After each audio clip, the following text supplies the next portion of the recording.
you might recall that last year on the Blockbusters show, I did the video Adam Reads Bad Movie Reviews, where I sat down and read a couple of infamously bad written reviews for movies, where we talked about some of the biggest legends in the cinephile community, like Armand White and his takedown of Toy Story 3, and how he said that it was a lesser version of Michael Bay's Transformers 2. We're going to take things a step further this time. It's not just reading bad movie reviews, we're going to be watching bad movie reviews. A lot of them are on YouTube, and we're also going to talk about some bad video game reviews as well. So I asked people which ones they want me to see, along with a couple of other ones that seemed like pretty obvious choices, but I figured that it would be fun to go through some of these and talk about some of the more infamous examples of hated video reviews all throughout the years here on YouTube. Now, a lot of people have pretty much talked about a lot of these videos, but I just kind of wanted to throw my 2 cents into it.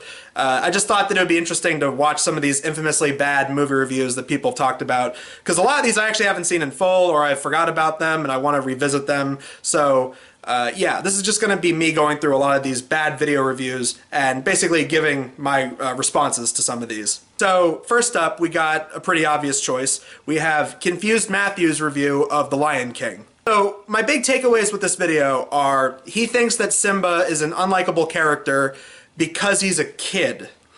He even goes as far to say that Simba is comparable to Draco Malfoy. For a more contemporary, non-Disney example, I'll tell you the one character who instantly reminded me of Simba, Draco Malfoy of the Harry Potter series. In fact, aside from the differences in species, Simba and Draco are exactly the same character. I've seen a lot of movies where they have unlikable kid characters. They usually just have the kids say a bunch of really unfunny shit, or they try to make them a bunch of little smartasses, basically. And the worst of it is obviously when they try to make kids talk like miniature adults, which is just creepy. But honestly, 7-year-old Simba, I don't think has that problem. It feels like a lot of his points stem more from, oh, well, people say that this character was a kid. Well, I wasn't like that kid. A lot of people who have heard this complaint from me have given the same defense. Simba is just a little kid. Little kids are rambunctious and rebellious. Well, I was a little kid once, and I was rebellious and rambunctious.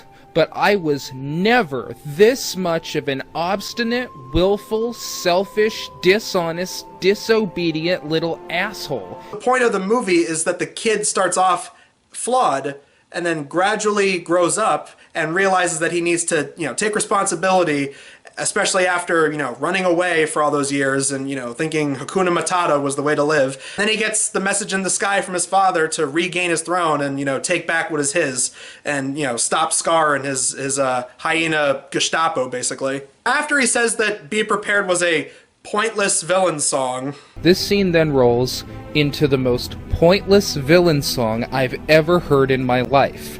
The only thing we learn in this song is that Scar is using the hyenas to try to take over the Pride Lands.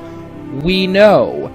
That's what he just tried to do. He then pretty much simplifies the death of Mufasa sequence by summing it up like this. Hyenas cause stampede, Simba gets caught up, father saves his life, Scar kills father, Simba very sad. This is in fact supposed to be one of the saddest moments in cinematic history. But I just didn't see it that way. I mean, it's a little kid who just lost a parent.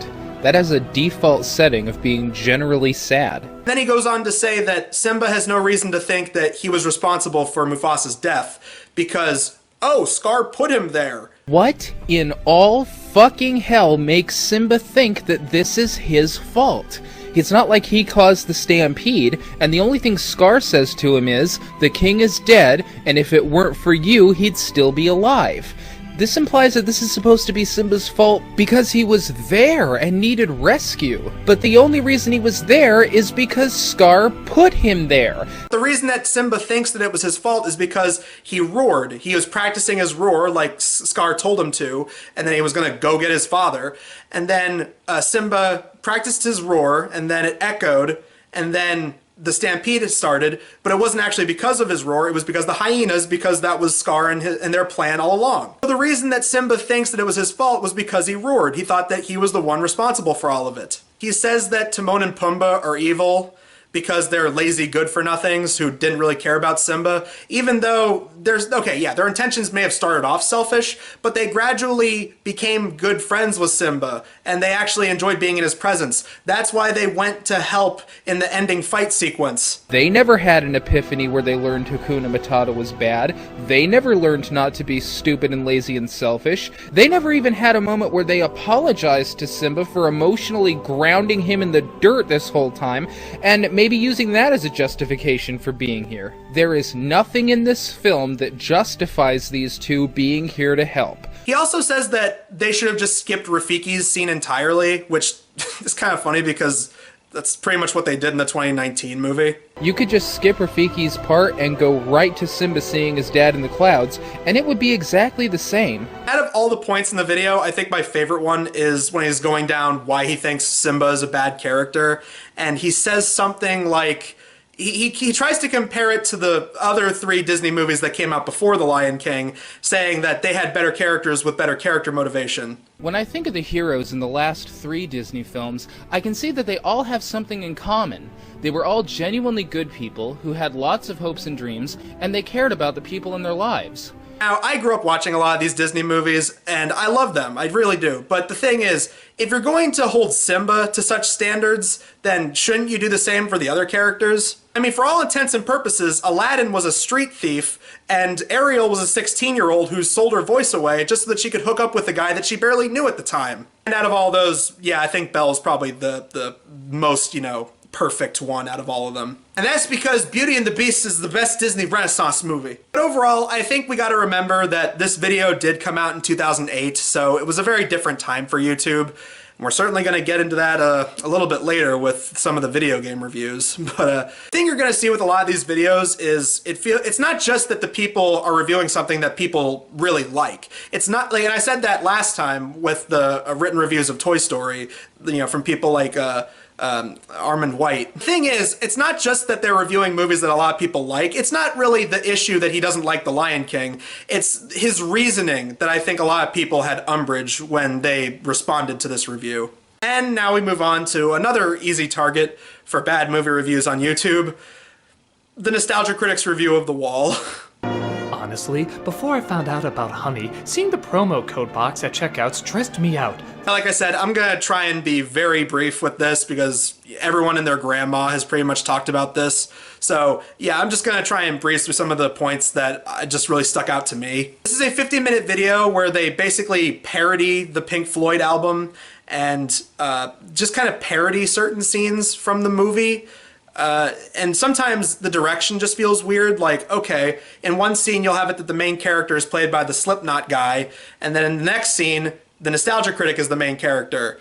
So who is the main character of this video? You also gotta appreciate the fact that there's a song making fun of the movie's runtime.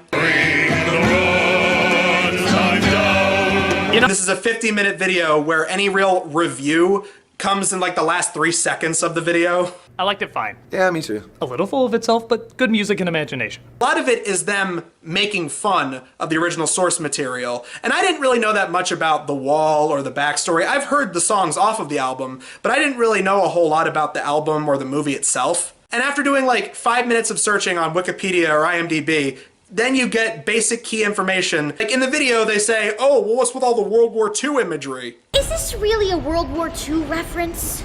No, it's just a bunch of kids being herded onto a train to a horrible, torturous building. Oh. Yeah, we're really comparing this to high school? Main reason for that is because Roger Waters, the lead singer of Pink Floyd, lost his father in World War II. That's why there's lots of World War II imagery. Is World War II with monsters too silly? Some of the parodies are just kind of obvious. I mean, they take the Pink Floyd song Comfortably Numb, and then they change it to the title Comfortably Dumb. And the weird thing is, a lot of these parodies just kind of feel like boomer humor.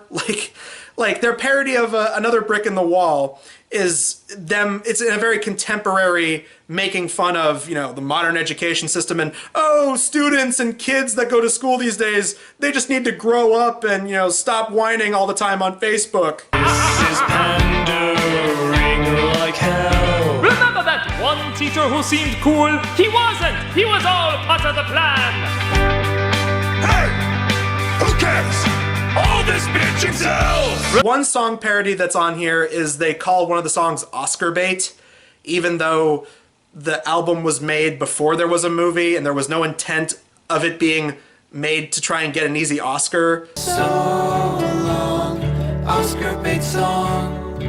Smoke a bong and it will feel less wrong. And on top of all of that, where they're making fun of these songs and the movie, in the middle of the video, there's a whole thing where they're talking about, oh, well, we made this parody album that you can get on Spotify and stuff as a tribute, a loving tribute to Pink Floyd. This is just such a love letter to Pink Floyd's music and The Wall. I never would have gotten that, considering how they keep trying to make easy pot shots at the original. Next up, we got some guy called Mr. Girl and his review of Cuties. So if the Nostalgia Critic's review of The Wall is the worst review of 2019, I guess this is one of the worst movie reviews of 2020. There's really not a whole lot to say other than this is just a guy trying to defend Cuties and saying... I've seen a couple people make videos like this where they try to defend Cuties by saying that, you know, oh, it's supposed to be provocative. You're supposed to be disgusted by the, you know, exploitation of children. The thing is, this guy's reasoning for liking the movie is because it actually did arouse him. He makes that very clear all throughout the video. You'll see the girls playing on a bed where they're stuffing gummy bears in their mouths and they're just totally children. And then you'll see them shaking their booties on this stairway as they make this this viral video. And they're pretty hot. Next. Okay, so one of them that I have written down was a Movie Bob's review of Mulan 2020. I think this clip pretty much summarizes his review. As it was wrapping up, I was all set to say, yeah, all right, 6 out of 10, it's pretty good, but only just pretty good. And then they went and put down a bad guy in a way that made me go, okay, that was awesome. That was straight up, no grading curve, 90s Hong Kong, awesome right there.